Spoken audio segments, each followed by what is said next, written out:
What's going on, everybody? It's your boy T Player back at you once again, and today I want to talk to you about my new ultimate editing computer. I built it from scratch.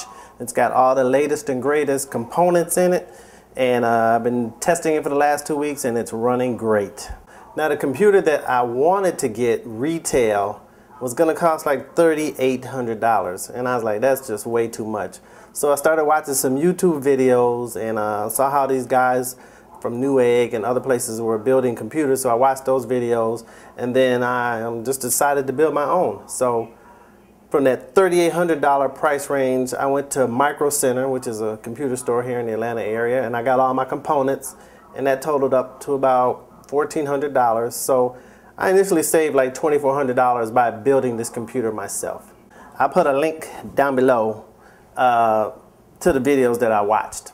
This computer handles multiple video tracks of HD footage with no problem. I am a Sony certified Vegas editor, and all that means is that I took all their classes online, and I went to a 2-day class in Las Vegas and passed that. Here's what's in the case: Intel i7 processor, Gigabyte Z77 motherboard, 16 gig of Corsair Vengeance RAM, Samsung 128 gigabyte SSD drive, which is solid state drive.